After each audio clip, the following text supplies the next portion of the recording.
the life force of your bond. A power like light itself, unseen for generations. A dyad in the force.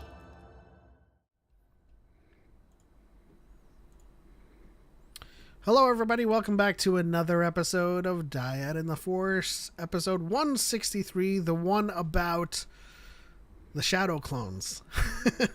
Kage Bunshin, as they're called in other circles. I'm Element. And I'm Choco. And together we are the Bad Batch. The Bad Batch is back. Bad Batch back. Choco, you ready today? You ready today?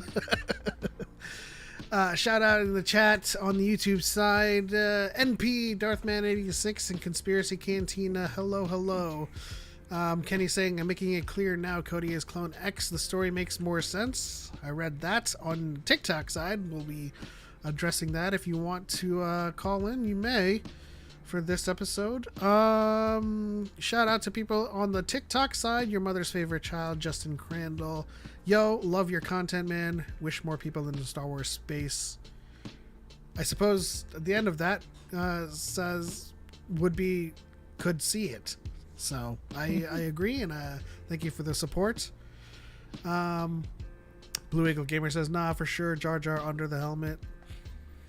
Makes sense. Makes sense with that Bill profile that's apparent.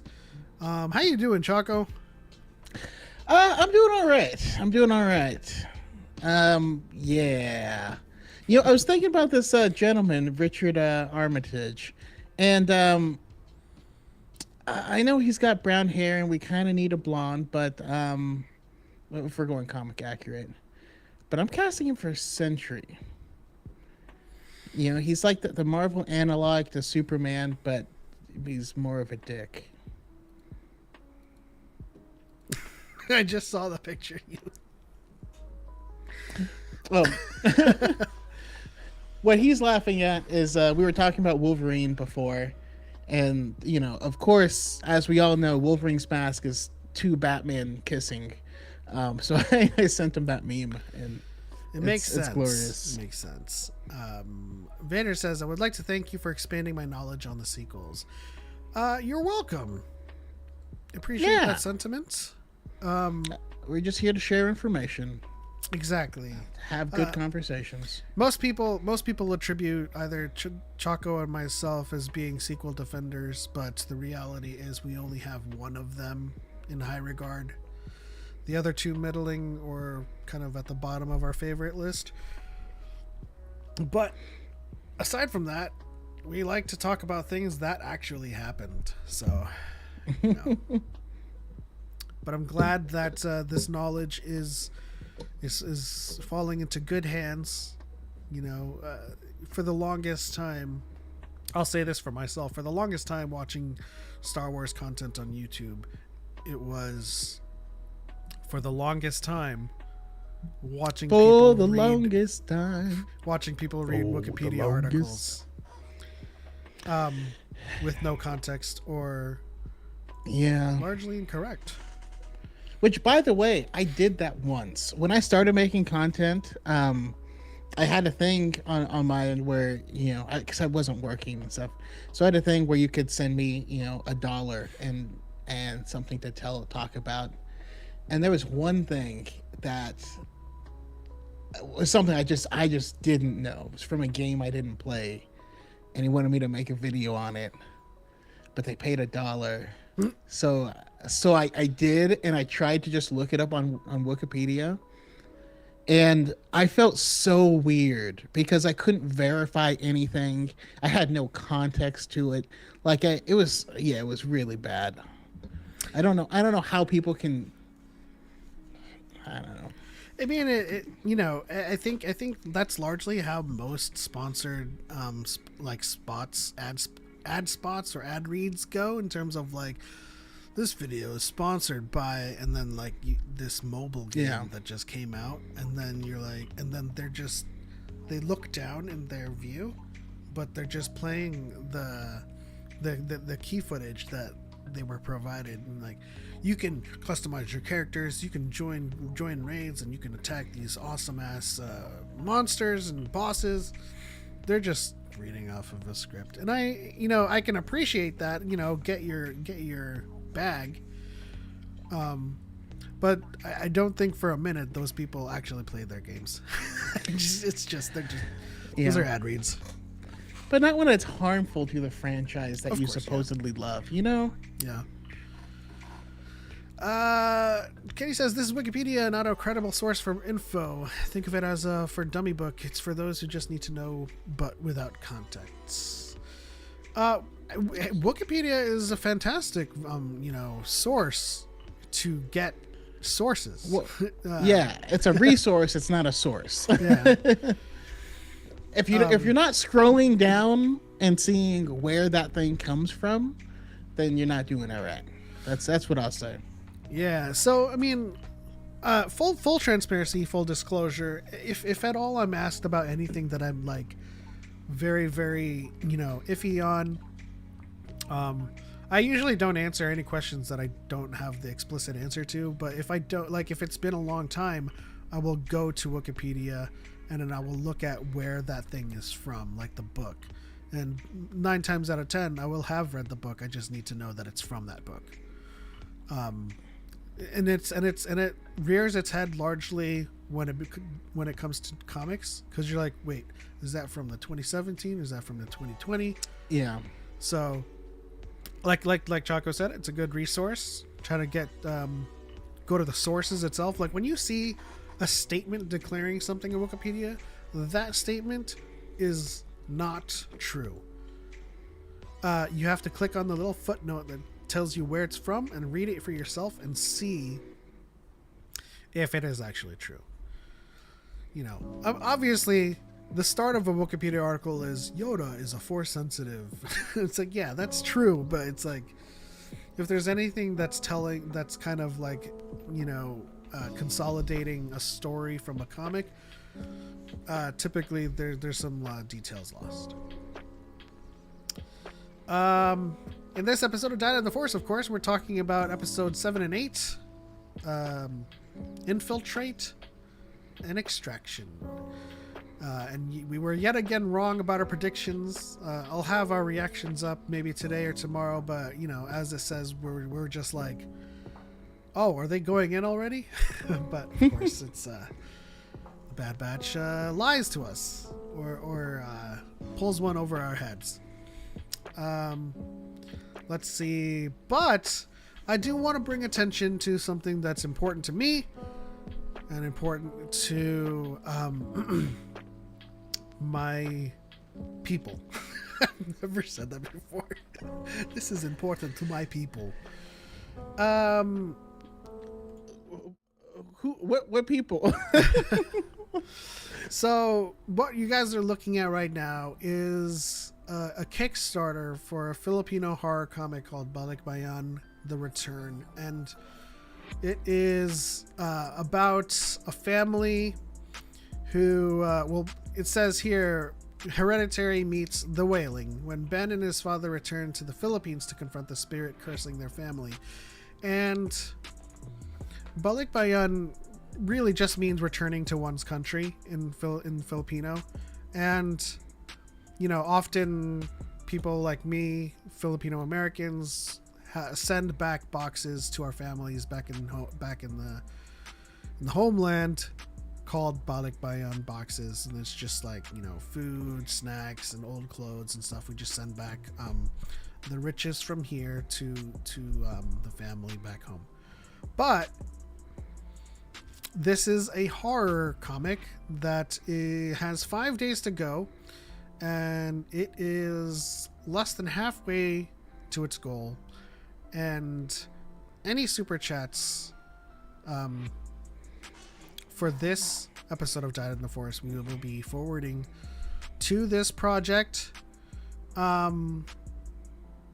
It's a fully Filipino, artist, writer, everything. And the art is great. Some of it freaky, like right here. So if you guys are interested in, this is Jeff Estrella, the writer. If you guys are interested in supporting a Filipino comic, let me know, or super chat here, and I'll forward the super chat on to the Kickstarter, so that we can try to see if this comic can get funded. Yeah, it looks cool. It looks cool, and we always, I mean, more art, more people creating just to create, just makes the world better. You know what I mean? I know there's a lot of people are tired of certain things being too corporate feeling, and so that's why we got to support the smaller people who are making stuff. Yes. And I don't typically promo for a lot of Kickstarters, but this one, of course, I don't. This is why I'm doing it, is because I don't typically do this, and I feel like I need to support my Filipino brothers and sisters a little bit more. And the next time me and Choco hang out, we'll probably go to a Filipino restaurant and see if we can't, brighten up their days in some way instead of always going to Korean barbecue. Maybe we'll find something that Choco wants to also support as well, and we'll go there, But I've always kind of held my platform and trying to help smaller businesses in the back of my mind and just not really at the forefront. So just taking into consideration, if you guys decide to super chat in today's episode of Dad in the Force, it'll be forwarded to that Kickstarter. We'll see if we can do that more often for other projects and other, small businesses we'd like to support. Choco, any thoughts? Not just on that, but any thoughts before we move forward? Yeah, I mean, it's something we've always done in the past, and something we're gonna do more going forward. There is the upcoming Podathon, is going along with Make-A-Wish. So you guys will get more information on that. And I think there's also going to be a cancer charity we're going to be doing something for in September. So 6 months from now, which I can't believe that's 6 months from now. Like, time is weird. It is. Speaking of which, our Dyad Con is a little over a month away. Yep. So, oh man, time is weird for sure. Jay Cyrek on TikTok asks, hey, so I'm wondering if you think Roe's main plan in the High Republic is to push the Jedi to be Sith. No.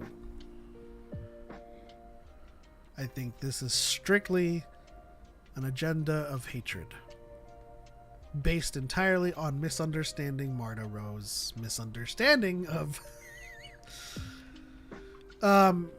just to kind of keep it ambiguous and spoiler free, it is evident to me that Marta lost the plot and continued that further to Markion, and that's how we're here where we are in phase 3 and the hatred of the Jedi. Vader says, it's fast for that. Thank you very much, Vader. It's fascinating because Marta's feelings are, I mean, it just rings so true for how we see things today, because her feelings honestly don't make a whole lot of sense, like logically, but the direction she makes when you read the stories, that her pathing makes a lot of sense emotionally. Yes. And you can see exactly why she feels the way she does, and you can see how people can instill hatred in their children, whether it's intentionally or unintentionally. Yeah. And just to keep this, again, spoiler free, to kind of liken it to a scenario in today, you would have someone that has been raised a certain way go to college, meet people of all kinds of, ilk, and just being like, wow, like they're nothing like what I've been told. And then they go back to like Thanksgiving dinner and they talk about their experience, and then the parents like, no, you are wrong, child. And they wipe all of that social progress and emotional growth away. And that's how it be, allegorically speaking. Back to work for me. Have fun, everyone. Have fun at work. Kenny will be having fun talking about how Clone X is not Cody. Moving on to some news of the week. Oh, one last thing. We have less than a week till Dragon's Dogma 2 comes out, and I'm so freaking excited for this game. I was disappointed to read that there's no multiplayer. Yeah. However, as it stands, its single player offering remains quite outstanding, and definitely going to be streaming it when it comes out.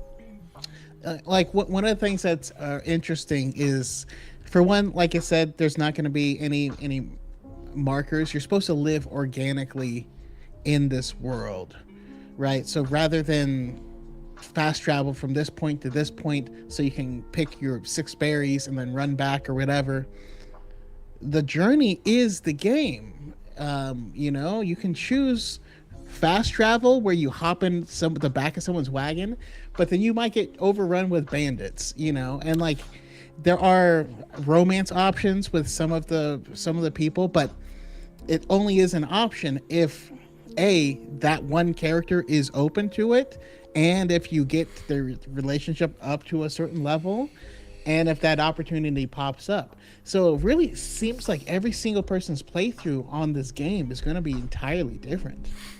Oh yeah, and I like what you said about if they're open to it. It reminds me of Baldur's Gate.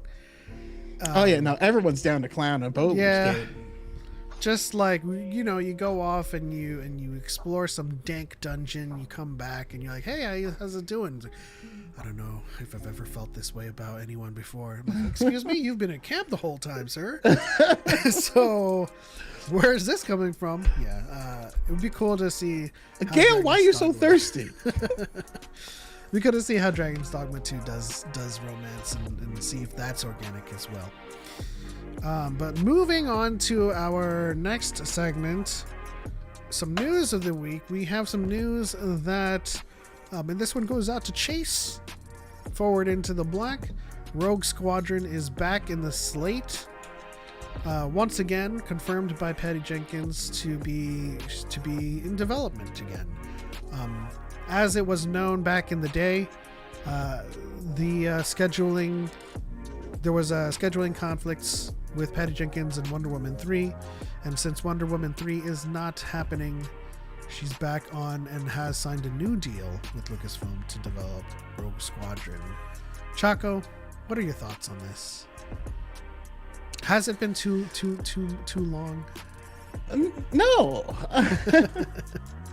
It's funny because I don't know, it's like the conversation around projects is always, I always find it a little irritating because she says it was a scheduling conflict, but then you have people who's like, no, it's not scheduling conflicts, it's actually Kathleen Kennedy and she's doing, and like, I don't know, this was a scheduling conflict. She was doing another movie, now she's not doing it, and now it's going to happen. I think it's great to get the this back offered. I still find it really cool that you have someone like Patty Jenkins, whose actual father was a jet fighter, and for her to be able to tell a story in Star Wars about that, I think we might see it from an angle that we've never seen these from. So yeah. I'm into it. It's definitely interesting from that angle. I'm wondering what it could be. I'm wondering if it's still set in the time that they said it was going to be set. Back when it was still kind of like on infancy legs. They said it was going to be after the sequels, just not. There wasn't like any timeline given specifically. So now, the rumors and speculation. Could there be a cohesion between this and New Jedi Order? Is there a time? Is there a world where Rey is rebuilding her New Jedi Order and runs afoul Rogue Squadron, and they're like, "This is Republic space." And she's like, "Well, this is Jedi planet," It's No. Yeah, no, I think. It's not necessarily something that I need. But I definitely like the Rogue Squadron books. At least the first part of it is essentially the rebels trying to retake Coruscant after the first Death Star, is exploded, right? Or, sorry, after Return of the Jedi, I should say, because at that point the Empire was still there at the end of that movie. We saw them topple and in there, but they're trying to have a foothold and stuff, and so it's their plan to infiltrate and use their fighter jets and stuff and take back the Coruscant. And I think there's something that could be interesting if you could move that story up, towards the sequels, because there's still going to be a lot of First Order people out there, remnants or small groups that are going to break off into their own factions, right? So one of the very first things they do in the Rogue Squadron book is they actually have to go after this warlord who's trying to. And Star Wars thrives in politics. So in those books, it's them trying to control the Bacta so they can jack up the prices and either bankrupt the Republic or turn the galaxy against them because they can make people sick. They won't have enough Bacta to heal them and all this stuff. I think it's a great plot. I think we just need to continue with that. Agreed. Do you think Young Sun will be in it? Do you think he's part of the Rogue Squadron? Paul Young Sun. That was the other thought I had, because we have those people, but I was like, you know what? I don't want to step on Dave's toes. Those are kind of Dave's we can bring him in. I don't know. We'll see. Maybe as a cameo, we could have Trapper Wolf fly in, take the last shot or something. The last shot at who? That's another thing. So if it's not like Imperial remnants, do you think Rogue Squadron? There's room for the villain or the antagonist to be something other? Yes, absolutely.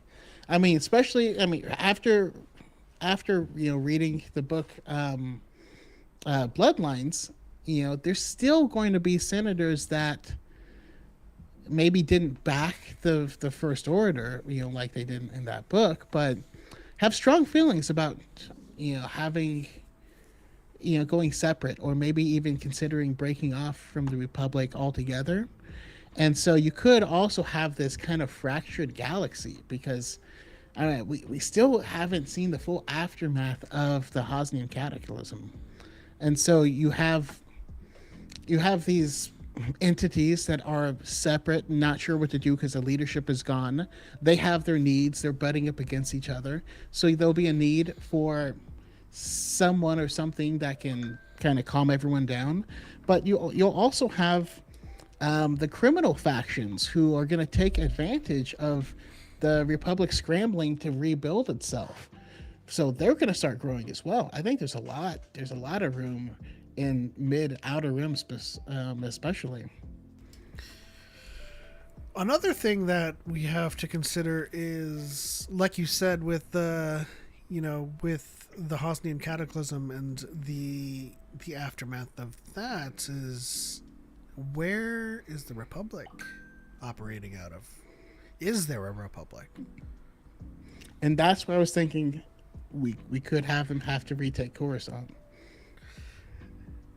Retake Coruscant, or settle on Brental, where we meet a young Satele Shan. We could do that too. And that's where the feud between the Jedi and the new Republic takes place, where some person thinks that the Jedi kidnap children, but it's just Rey kind of like talking to a mother, like, to Seal, and she's like, "Your daughter is gifted. She needs training." And Taseel's like, "My great grandfather was Revan. I know what you are all about. I've read it in the books." Jack Hammerman asks, "What are you guys talking about?" We're speculating on, what could happen in Rogue Squadron, the timeline it is in, and whether there is some overlap or crossover with the New Jedi Order. It depends. Specifically when it takes place, but we're just kind of like, talking shop. I really want either a new Jedi Order Satele Shan with the Republic based on Brental, where it was back in the day. No, not back in the day, where she was born, sorry.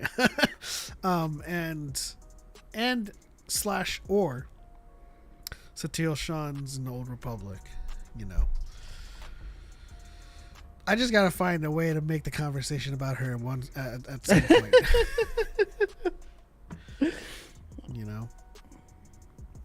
What do you think? No, I'm just thinking of How to different put ideas, different things. No, she can't fit in a fighter. Her tail has too much girth.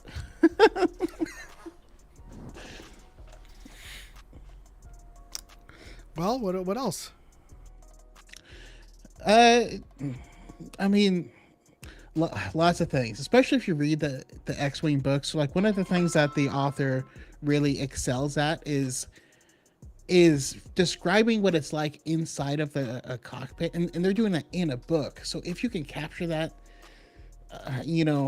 having different people like, Wedge flies with his gravitational compensators weaker than most people, so that he can feel his ship better. He can feel the G-forces, and makes him feel more of what is and isn't possible and stuff like that. The uniqueness of each and every pilot was really like the selling point of me for a lot of these stories. And so, yeah, it just give me cool new ships. That's the other reason why, let's not make it against the Empire again, because I definitely want to get unique ship designs, for heroes and especially the villains. Yeah, unique New York. Now, were those descriptions of gravitational compensators feeling the G-force about terrestrial flight? No. What was he describing? Interstellar flight? Yeah, I mean, just in general. I mean, you have to understand, even though that there's not gravity acting upon the ship itself in space, you are still a loose object inside of it. So your body is still moving, and so that's what the compensator. Also, in Star Wars, ships have always moved as if they were moving through air. You know what I mean? We're not. I know. Using I'm just being the Star Newtonian Trek physics, person, but but it's just they describe things extremely well in those series, especially like when they also do cool things with terrestrial flight where TIE fighters would come down and they would know that that the TIE fighter's visibility left and right is lowered because of the wings and because of how it's shaped. It's left and right and up and down are very different in atmosphere. And so the X Wing will vastly outmaneuver it because of its aerodynamics. And how they can, if the pilot doesn't know that, if they haven't practiced both, how outclassed they would be. And yeah, those are just, I think it would be amazing. I can't wait. Okay. Well, I stand corrected. Just asking Google AI. G-force is the result of acceleration. There is G-force in space, and astronauts experience it due to acceleration. Okay. Yeah, it's less to do with gravity, more to do with inertia. Like I said, I stand corrected. My understanding of space flight and the accuracy of it portrayed comes from Battlestar Galactica, where they couldn't maneuver like this, where they had to just go like this, and then like they did the flip like this, like thrusters, and then they had to go, Yeah. Yeah, which I've always liked. That's how it is in Starfield, especially when you play Desynced. It's a lot of fun. Drone Spear asks, question at full strength, who's stronger, Anakin or Luke?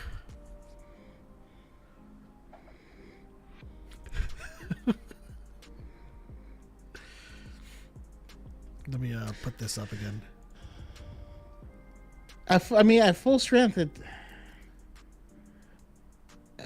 was it who's a better fighter or who's stronger or who would win? Because those are three different questions. It'd be Luke.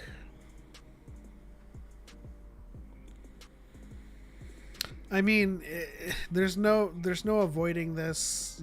Luke has had more time to train than Anakin. Yeah. Luke got more. As an adult, he reached more of his potential than Anakin was able to.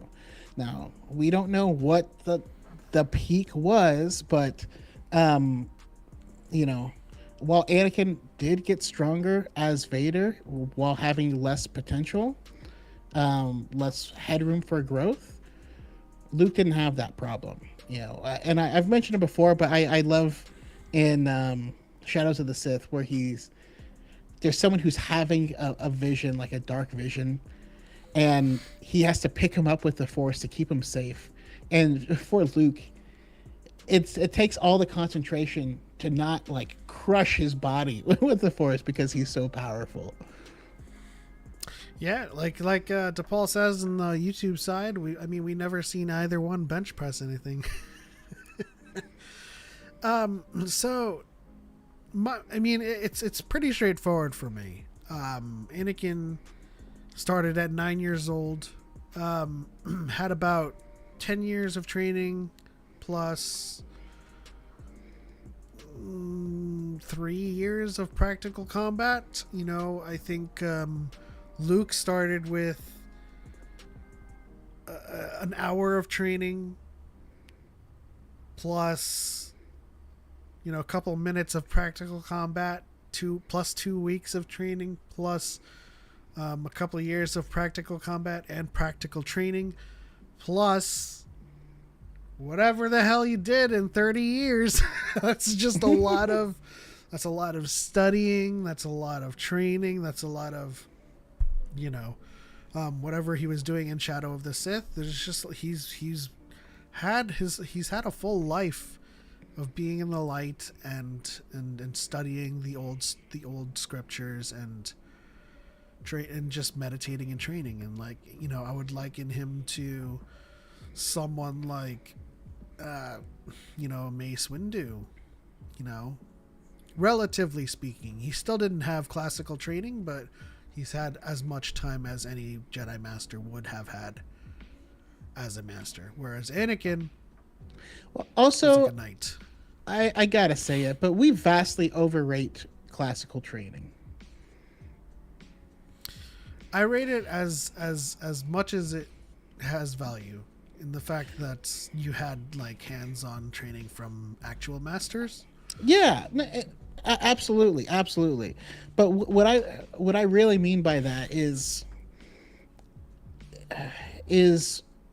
for the Jedi,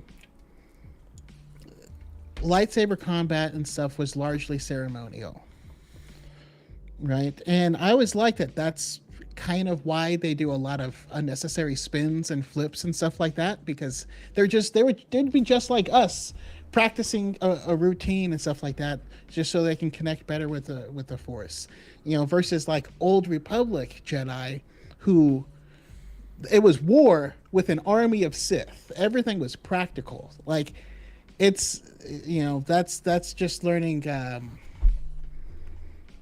It's just different. Yeah,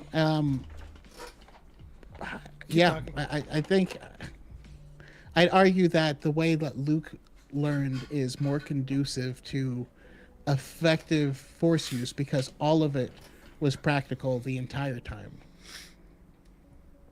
But that's just me. Okay. Just to Choco's point, starting a fight like this does not increase your chances of winning. And oftentimes you'll see just them going like, they'll ignite, and then they'll just walk around. And it's like, it's great. It looks great. Not going to do anything for the fight. To his point about, useless flourishes and spins. Well, Everyone does that. And it's so much fun, you know what I mean? I love the Battle of Heroes, but the scene where Obi-Wan and Anakin are spinning their lightsabers in front of each other, and I've heard every explanation. No, they're doing a circle parry. That's not a circle parry. No, they're building up momentum. Bro. No, they're doing a spin because that's just who they are. That's what they do. They knew each other were going to do it. That was more about how well they knew each other than it being a valid technique in a fight. I like to speculate as to what's going on in their heads when they do it. It's like they're spinning and then they're doing it and then they're like spinning and then in their head's like, oh, I'm gonna hit him with this, and Obi-Wan's like, oh, I'm gonna hit him with this, and Anakin's like, damn, he's doing the same exact thing, and then Obi-Wan's like, oh, great, I shouldn't have taught him that, and then like they finally, it's like, well, that didn't affect anything. I mean, I love that Corridor Crew did that video. I don't know if you've seen it, but they made a video on like what a real lightsaber fight would be and had an actual sword expert there. And it's basically a video of these people. They both have lightsabers, and whenever the learner gets killed, they like are able to resurrect him. The heck, they're able to resurrect him so that he can like try again and over again. And one of the times he comes out like you would in the prequels, spinning and all this stuff. And as soon as he does a spin, the guy just goes, and just kills him. Although I would argue a real, like a very practical lightsaber fight would be more accurately represented with Kali fighters. Because in Kali, there's no indexing for the blade edge, which is the same thing as a lightsaber. You're using a stick. The entire radius of the stick is lethal. And so when you see Kali and people fighting like that, it's like a lightsaber fight. It's like, it's like whatever. Whereas like for swordsmen, they have to index. They have to make sure the edge is forward. So watch Eskrima fights, watch Kali Kali fights. It's very reminiscent of a lightsaber fight. And when someone gets smacked by a stick, you're like, oh, like they got their arm cut off. It's like it truly is, you know. Conspiracy Cantina says, "Not me texting you, Choco." So he sent me a picture today of like a Gunji cosplayer that was just amazing. Where was that? Can you put in the comments, or did you just find that randomly, or were they just walking around on the street, walking around in Manteca? I think that would be hilarious. No, but yeah, I mean, to your point, and I always love to bring this up. That was one of my favorite part of Jaina Solo's story, is in order to beat her brother Jason when Jason fell to the dark side, she went and trained with Mandalorians, and so the first thing that they taught her is they pulled out swords and they're like, "All right, let's fight," and she's like, I'm known as the sword of the Jedi. Like, I have a lightsaber. There's no way you're. And then she got her butt whooped because she doesn't know how to fight with a sword. She only knows how to fight with a lightsaber. It's different weight. It cuts on all sides. She doesn't like have to index. Doesn't have to make cutting motions or anything like that. She gets her butt whooped. So she had to learn a whole new way of fighting, and that's actually what gave her an edge when fighting her brother eventually. Yeah. I like to make the silly joke. You know how, like, because you don't have to index when they do this with the lights, when they do this with the lightsaber and then they go around and go like this, like they really don't have to. You really can go like this with the lightsaber and be quite lethal and quite threatening. It's like, whoa, whoa, whoa, whoa. That's what I want to see. I want to see someone lock lightsabers and then they just jump to the side and go, yeah. Yeah. Like, they do that in the actual lightsaber combat leagues. Yeah, that's true. They just sit there. They just sit there and go like this. Let's see here. I mean, that's not the thing. That's the thing about the prequels. Their fights aren't realistic, and I think this is largely. I love their fights, but yeah. This is largely what Lucas said when he said that he wanted to make the fights more flamboyant, was because they were at the height of their martial prowess in that time, and so a lot of it was kind of fighting in the way they had trained.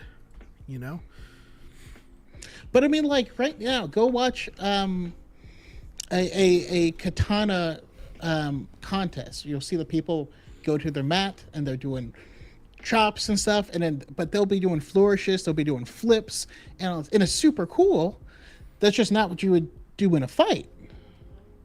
Yeah. So I'm actually really interested in showing you guys this. So let me set this up. I do want to see if there's like any Kali fights that I could show you guys. Let's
Is it funny? I forget that there are ads in the on YouTube.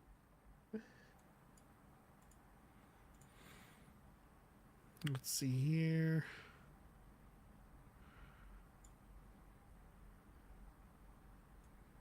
Dyad vertical, no padding.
You should still be able to hear us. Yeah, DePaul, let us know if you lost our. I mean, because all I basically said was, you know, that's what it looked like. Looks like a lightsaber. It's back now. It's back So- now. That's interesting. Yeah, so that means that scene may not have maybe a scene issue. Hold on. DePaul, help us out.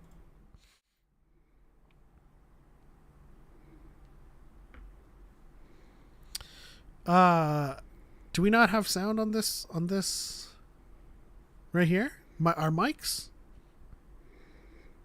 I mean, scroll down on your I do. Yeah. The mics are. The sound's coming through.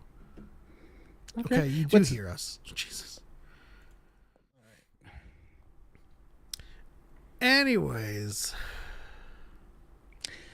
Although, okay, I'm curious if that was like a. oh, Never you know, mind. it Let's might, not it might worry have about been it. the wrong scene. That makes sense because the vertical didn't change Okay. when they said there was no sound. And it did change just now. So, but Well, it's I mean, all good. if you guys on the YouTube side saw the Eskrima and the Kali Kali stick fighting, you know, that's basically what I was talking about when it comes to like the closest thing to actual lightsaber fighting would be that, because it is a stick and the whole entire radius of a stick is lethal in that regard.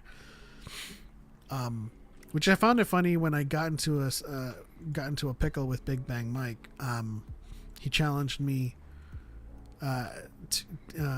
to come to his dojo to test our theories, and when he said, and you can treat it like a stick, he started spinning it like a lightsaber. I'm like, okay. Unironically. Anyways, let's move on to Bad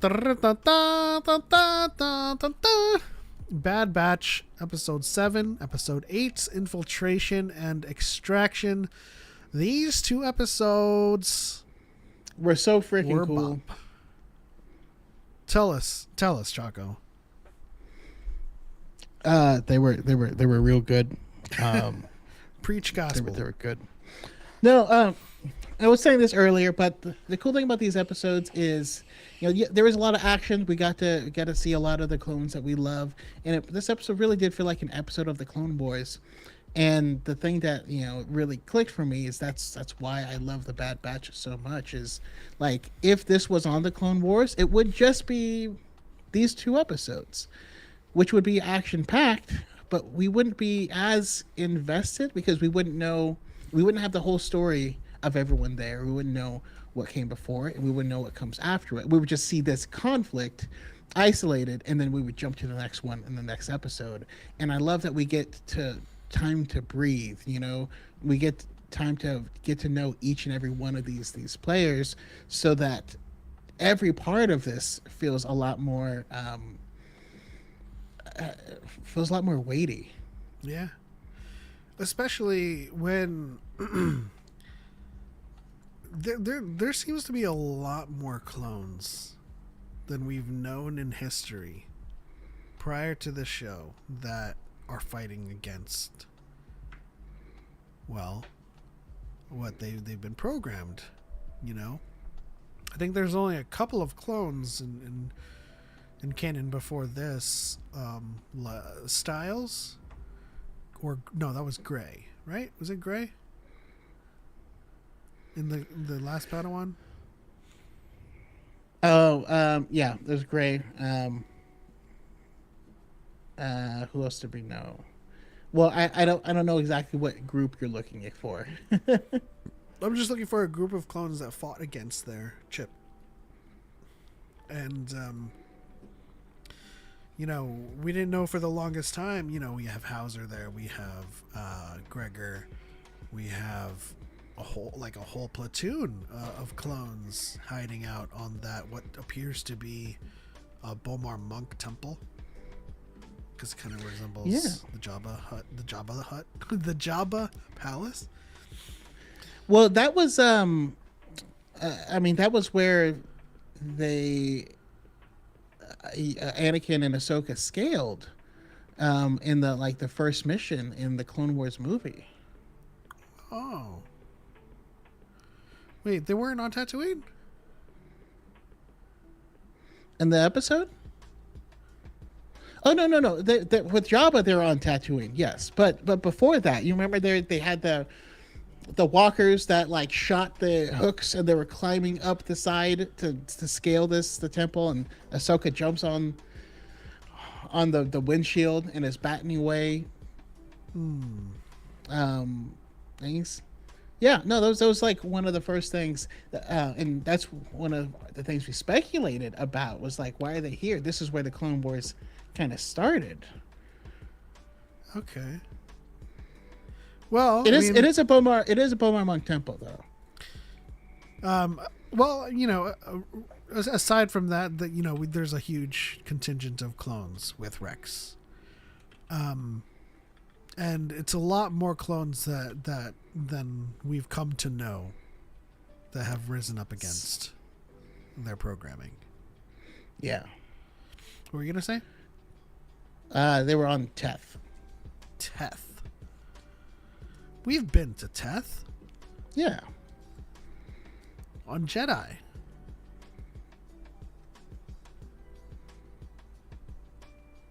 You remember? On Jedi. Huh? If I wanted to ever confuse you to use this picture again, I just have to say on Jedi. Jedi Fallen Order. Jedi Survivor. Teth. Did we go there? I'm pretty sure we did. I don't remember going there. I do remember. I do believe Teth is also where they went in Master and Apprentice, with the hut was all like spiced out in the very beginning of the book. Um, Hold on. but it's not connecting with much else.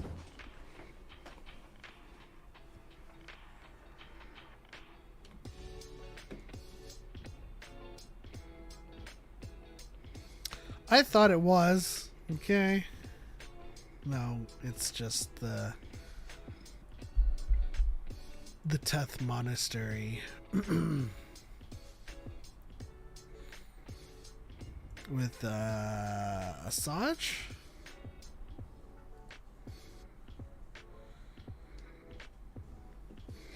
Assault at the Adventures was that Bomar one? Monastery. Or the rescue of Rauta. Yeah, yeah, from the Clone Wars movie. Okay. I'm just eternally confused.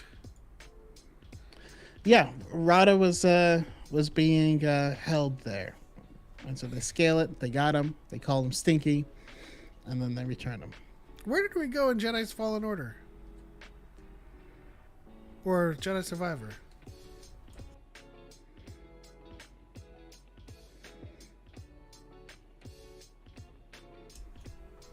Anyways, lots of clones I don't remember. with Rex there. I thought I saw the garnet colorings of Cody there as well.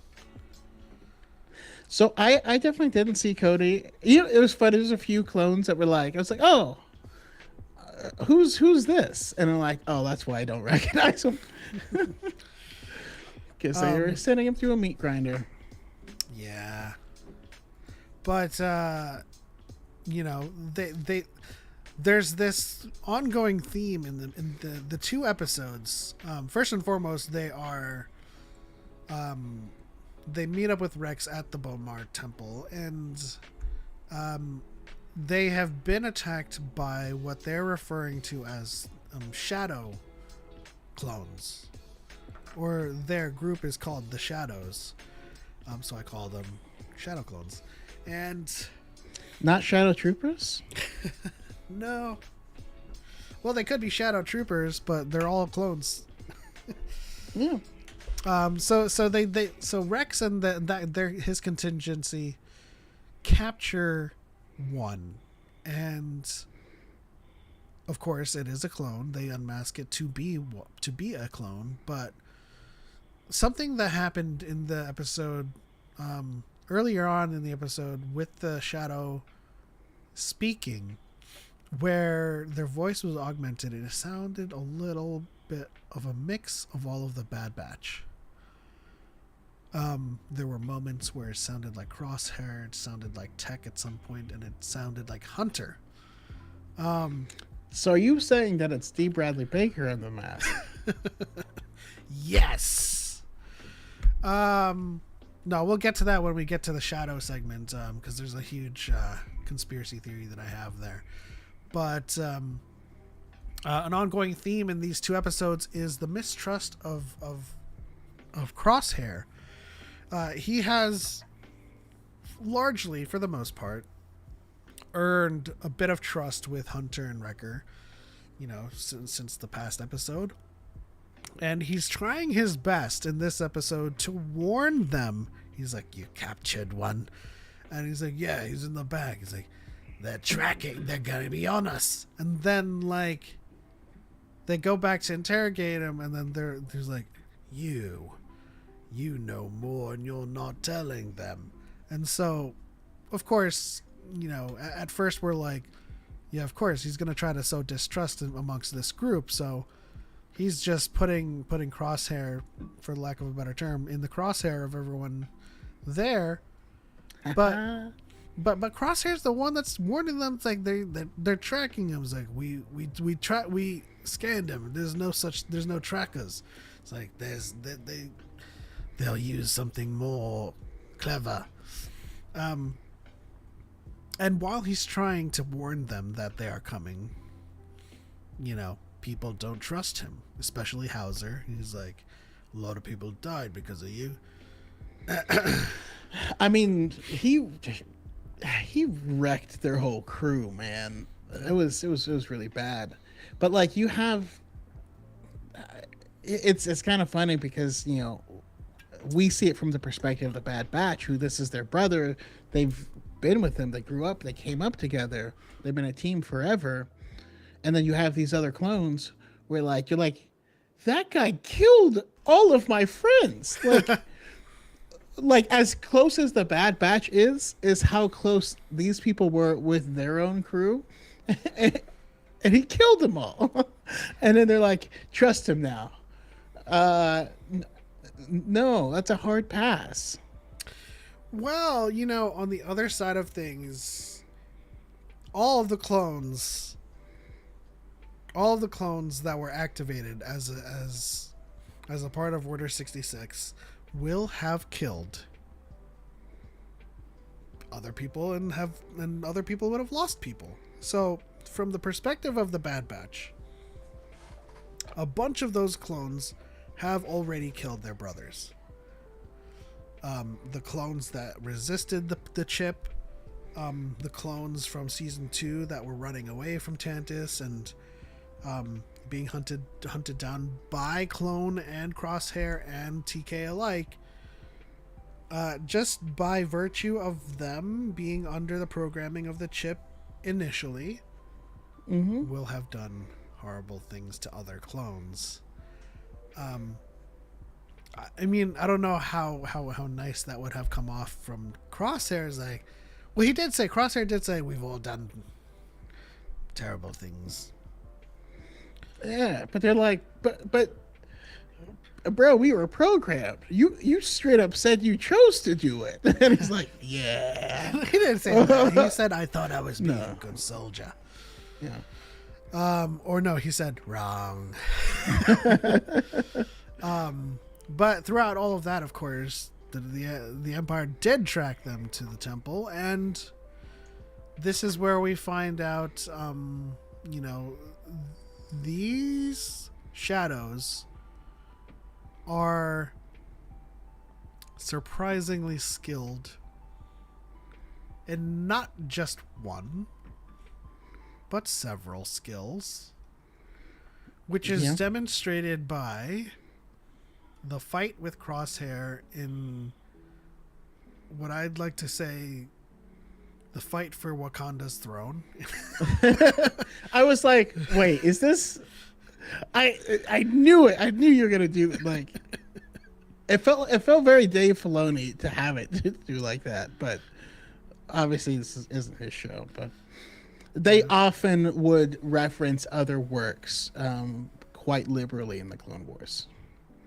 Yeah, I'm wondering how you felt about this situation. Now, Crosshair, he's still having problems, but he decides to, as someone who is wont to atone, he just, I'll handle this. You guys escape. And what were your thoughts on the fight itself? Seeing Crosshair go to war with another sniper, but then when the sniping was done, go to war with Hunter. You mean when he was throwing hands, like When he took out the at knife. the end? Yeah. No, I mean, I always knew all of them have to be trained in just about everything, right? We've even seen Wrecker hit some amazing distant shots with with his auto rifle. But that fight was awesome because that fight just reminded me of when you have a sniper rifle and you're playing Apex and then like it gets close quarters and you're like, oh no. Yeah. But yeah, it was just excellently done. Great choreography. Didn't know he had it in him. Didn't know all of them had the same knives. None of them are rocking the same level of knife skills as Hunter. But it was a great fight. Okay. So hello, Dina. Hi, Dina. As we move on to our segment called Shadows, I'd like to. Also, So we had the thing that I mentioned last week, but I didn't want to spoil because I saw a picture of it. But Omega got her crossbow. Uh, don't know what's going on. Hopefully, he's doing good. No, we saw Omega get her little crossbow, and I'm curious how you guys felt. Dina, let me know what you think in the chat here. But Sorry. yeah, What? the thing I hinted at last week, but I didn't want to spoil. Omega got her crossbow. Yes, that happened. Absolutely. I wanted her to keep the bow. You know, the crossbow is a little bit of a demon hunter thing, but you know, it was great nonetheless. Is that all you wanted to talk about? Well, because last week I said crossbow, and you were like, "No, it's not a crossbow; it's a bow." And I was like, "Yeah, okay."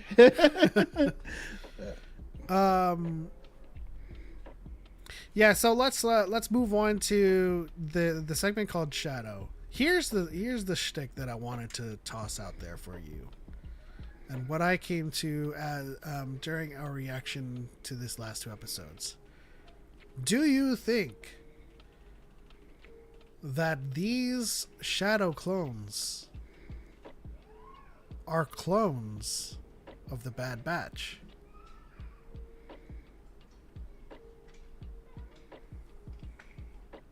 Now, here's where Interesting.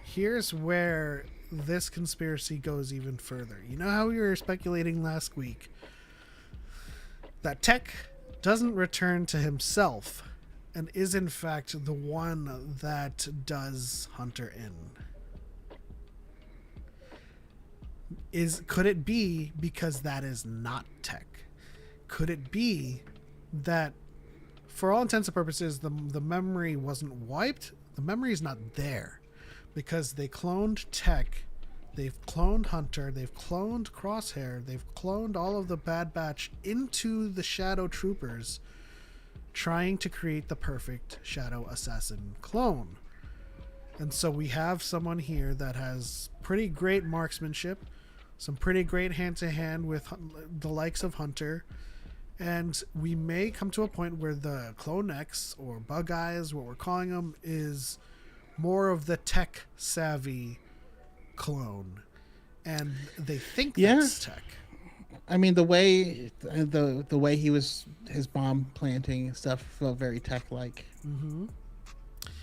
It just felt like they, and you know, going to what you were saying about not being so skilled as to say, oh, it's a perfect copy of Hunter, but they're cloned enough to resemble the aptitudes of the Bad Batch's skills. Like Dina says, clones of their traits. But yeah. I'm going even further and thinking that there is a shadow clone of each Bad Batch as like the initiator, as the, I guess, progenitor of these clones that are now fighting. So there's these clones that are offshoots of clones of the Bad Batch, and then they have the regular old, you know, Jango Fett hair and Jango Fett cloning, and then the ones that they were cloned off of were clones of the Bad Batch. So we do have a Crosshair, we do have a Tech, we do have a Hunter and a Wrecker that are clones. Or we don't have all of them. We have whoever they have the DNA of. So when someone recognized, so when that first Shadow was like, you, was he trying to sow discord, or did he recognize, or did he him? think it was? No, because they wouldn't clone him with him being like so weathered, you know. And Tommy said no, the shadows are most likely just Regs. I don't think so, and here's why I say that. Actually, sorry, most of them are. The one we saw last season and the one we saw at the beginning of this episode were so much less effective than this third one. if this like this third one was built different, like for sure. Um, if that one that got activated did the very first mission, yeah, they would have got both senators. That would have been child's play, compared to sneaking into the base full of clones. Yeah, that would have been child's play. So I think there's obviously something special about this one. What that is, don't know yet. If they clone some of their traits, that's something I could see based off of kind of the dialogue in the first season. Um, I mean, I'm thinking. There's a few possibilities, but it's been really soon for anything I'm thinking. Well, here's the thing. There's a lot of episodes left, right? And so the story to me doesn't just come down to Tantus saving the brothers. There's something devious, obviously, with the Sidious stuff and the Necromancer project, but there's something devious that's going on that pertains to the Bad Batch themselves, not just Omega. And when I think of how we could stretch this narrative further, I'm thinking about them meeting clones of themselves, and finding out, or not like all of them. Let's say there's another Crosshair because they had Crosshair in in captivity. He had his samples taken and stuff. I mean, they would have DNA from the beginning, from That's the first true. year. I mean, especially as soon as they got Nala Se back, they would have all of the research that she did to build the Bad Batch originally. Now, we don't know what she turned over and what they were looking, what specifically that they did. That could have been something that was also tossed in there. Yeah. And I'm thinking about something you said about this clone in particular being a lot more effective than the first and the second that they activated. It seems as though they're going down the line of more and more effectiveness. Like the first two was like, fine, activate 3. And 3 comes out and almost kills Crosshair. And if we're thinking about who Bug Eyes is that it makes more sense that is either Tech or clone of Tech, and that the higher echelon of shadows that they could activate are more towards a 1-to-1. So like the higher echelon of those shadows is a clone of Tech, is a clone of Crosshair. All right. So, Lucasfilm, please do an episode that's just like Bruce Lee's Game of Death, but each level is a Bad Batch clone. But you think about it, right? Why are they called shadows? I mean, obviously, the obvious answer is, they are operatives. They operate, independently, and they're kind of like shadows. But if you consider them shadows of the Bad Batch, then obviously this conspiracy is irrelevant to it being sort of like a Japanese music right now. But this is interesting. How do you think this plays out if this is true? If that is a clone of them, I mean, either way, they have to go into Mount Tantus and they have to destroy the base. They have to destroy their own genetic material to ensure that no more clones are made. No more clones are, because that's one of the things. Because I was wondered, like, how would they clean up the operation? Oh, well, they already covered that. Hemlock just bombards from space all of his previous bases, so everything is in one location. Cool. That means a Bad Batch can detonate this location, destroy the genetic material so that they can no longer get any clones. Yeah. Um, So Dina says, okay, so then we could get a clone of Omega. Maybe in my head when I mentioned the game of death thing, the top level would be an adult clone of Omega who has the skills of all the Bad Batch, and you're like, no. well, here's the thing. Nalase did her damnedest to not let them get a sample of hers for the longest time. And the last sample that was allowed to go through was used for Necromancer to confirm the transfer of genetics without degradation. So I don't think that sample went to a Agreed. clone of Omega. But if they got her back, there could be another clone of Omega. I mean, I argue that Emery is a clone of Omega. Or Omega is the clone of Emery. Like, which one came first? Which one was the failure? Which one was the success? And I think Omega is the success in that regard. I know. Omega's. I'm older than you. So. First of all, I absolutely adore and appreciate how spunky she's become. Like, Yeah, she's stop a wasting time self-possessed little woman. complaining. Like, and then just, I'm older than you. But do you also see a future in which, like, maybe in the next 2 episodes this thing happens? Spider-Man meme. No, I mean, I hope we don't go down that path. I mean, so Obviously, in the there's not on the gonna be a previous, Spider-Man well, I didn't think you meant like specifically, but I think it's still at this point it takes more time to still grow them, right?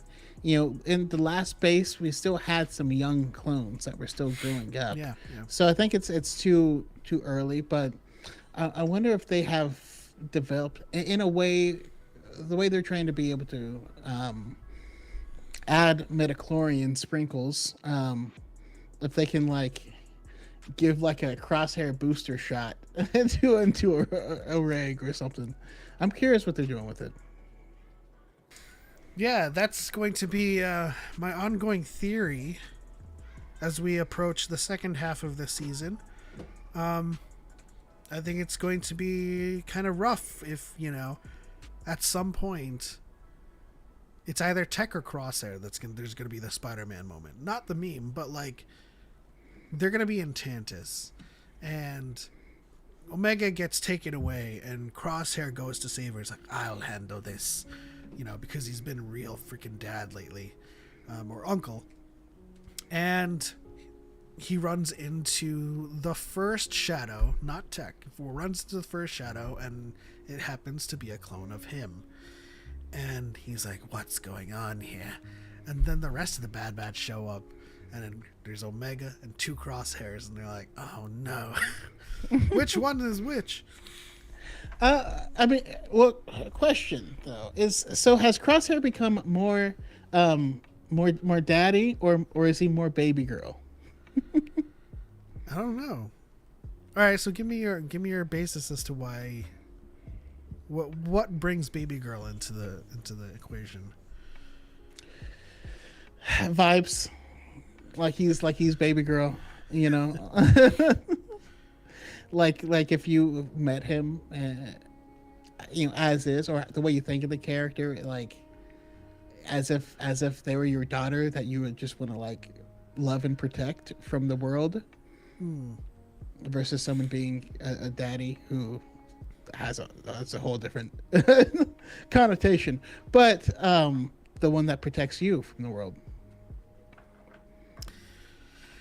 Yeah, no, It's just a personal question, just of how you think of him. I just think that I think for the past couple of episodes, Crosshair has largely come to care for Omega in a way he's never before, because he was too concerned about being a soldier. And throughout this episode was like, make sure you're wearing this, don't forget your helmet, do you have your backpack? It's like it is a lot of dad in him. But their relationship That's has the download raise. never been dad and daughter. You know what I mean? It's always been Hunter and Omega. But like the way that Crosshair cares for her and makes sure, like, that's why I said or uncle, right? Because you can have an uncle that is just way too protective of you and like make sure you have your things and make sure you're going to school and you have everything. Like, you know, when the parents are away and like, can you drive her to school today? And then uncle's like, oh, I got her. He's like, you got everything you need, little girl? I was like, yes, okay. Yeah. So outside of his familial attachment to Omega, the in the neutral, he's less of a dad. In the neutral, he's like, oh god, I can't stand you, right? And then but he still cares for her, make sure she's okay. Yeah. But like Wrecker is obviously not dad. No. You know what I mean? Like Wrecker's younger brother. He's little Wrecker's is golden retriever. So I'd say a Crosshair for sure is uncle energy. Tech is uncle energy. Wreck is little brother. Omega is big sister energy. Yeah, I think which has been adorable to watch. You know, Crosshair's growth.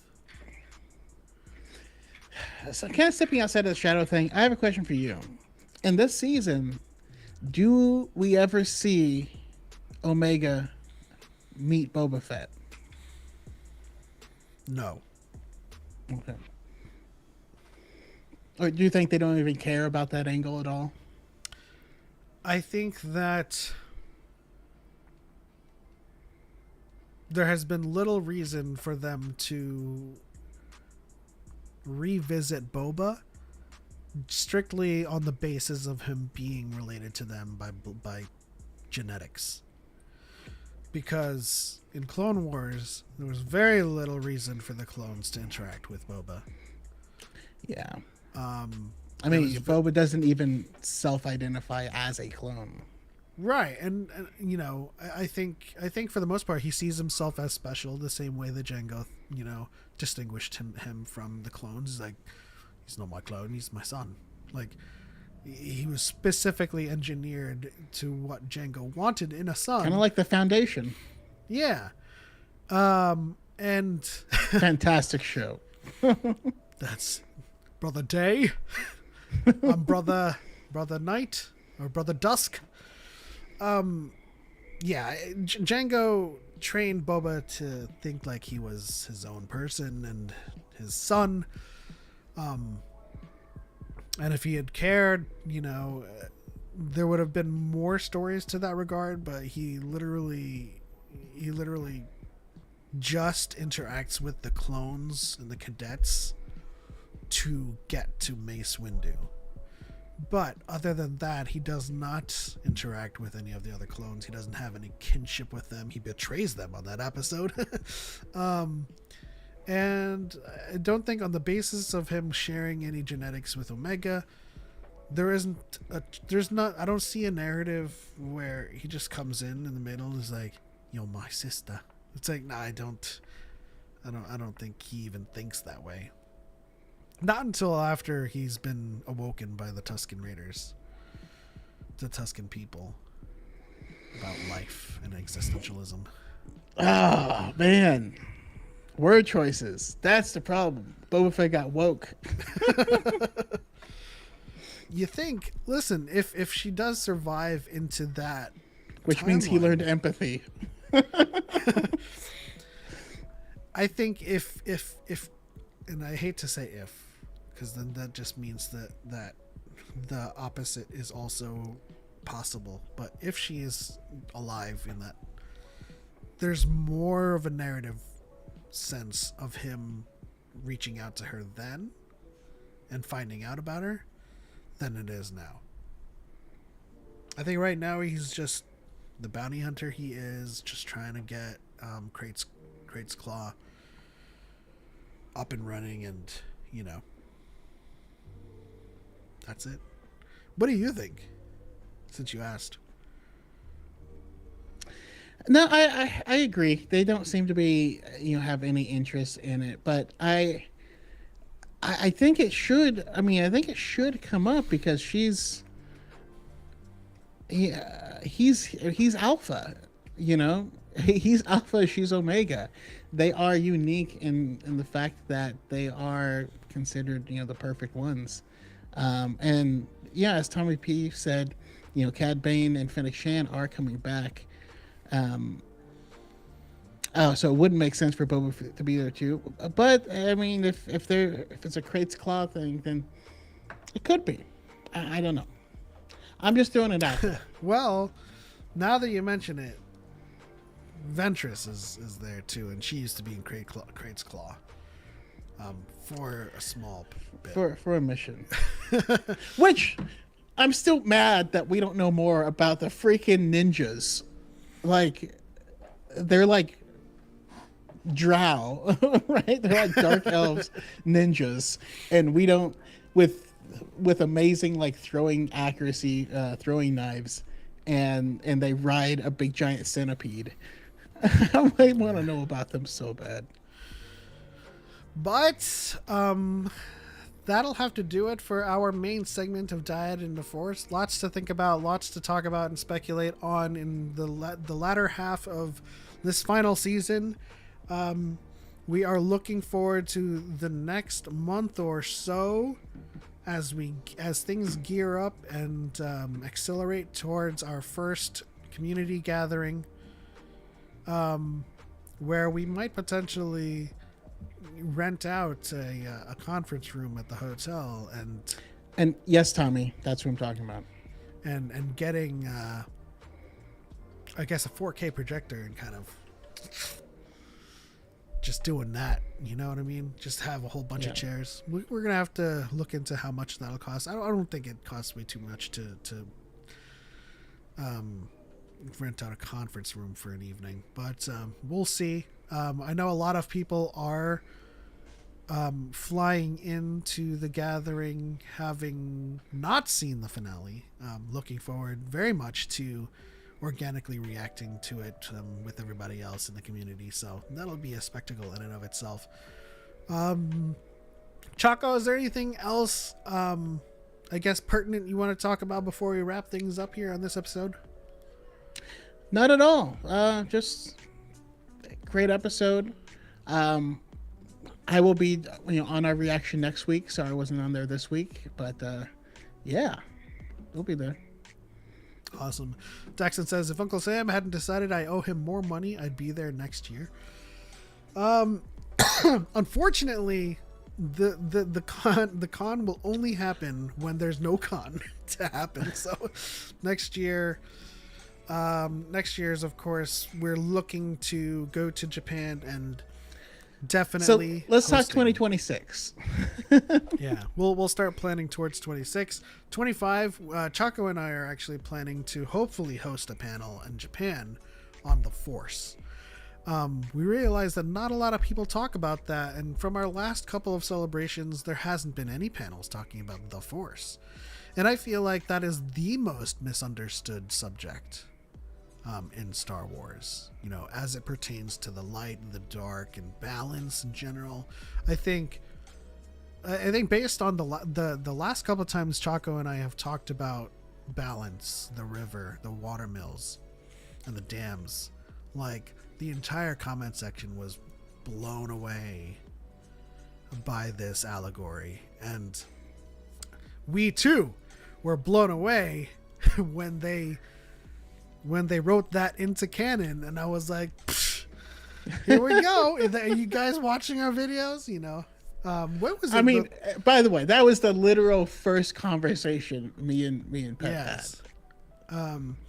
That was back in 2019. That was episode 3 of the High Ground podcast. Yeah. And then I think the first mention of it was at least as explicit as we would have liked it. Secrets of the Sith, when they said that the Sith change its current, and I'm like, oh, what? Current of what? Right? And then I think it was Shadow of the Sith with Anakin saying, think of the Force as a river. You know, I'm just like, God dang. But in any case, that'll do it for this episode of Dyad and the Force, guys. I hope you guys have a wonderful weekend, and I hope you have a wonderful start to your next week. And we'll look forward to next week's episode of Dyad and the Force. Thank you to everyone in TikTok that hung out. Thank you to Tony for the rose. New to this convo. Fave Canon books, gentlemen. Fave Canon book would be... Ooh... It's hard to say now. It's so hard. I'd have to say, so just to give a quick answer, it's the Fall of Starlight. What is it called? Is that the Falling Star? Falling Star. Sorry, spoiler. Falling Star without any context. It shifts here and there. Sometimes I go back to Lost Stars, and then sometimes I go back to Master and Apprentice. No, Rising Storm. What about you, Choco? Yeah, Rising Storm is still mine for now, but I still go back to, Lost Stars, to Book 3 from Alphabet Squadron, to Bloodline. To everything Claudia Gray writes. Yeah, sometimes it goes to Into the Dark as well. Lots from the High Republic. If you're interested in reading the High Republic, Midnight Horizon 2, I need to reread it because it was a sleeper hit for me. Tony, if you're new to the High Republic or haven't read it before, I suggest you start now. It's a great time to start this era because the Acolyte supposedly has a July or summer release. At most, so not required reading, but I think it would definitely, give you some extra foundational context to come out of it. I know it's not in particular within the High Republic; it's at the end of the High Republic, but I think if you start reading it, you'll appreciate some Easter eggs here and there. Thanks to everybody in YouTube land for tuning in for episode 163. I have been Element. I have been Choco. That's it. On to the next one. For Light and for Life. We are all chocolate at the end of the day. And may the daddy be with you. Wrong. Always.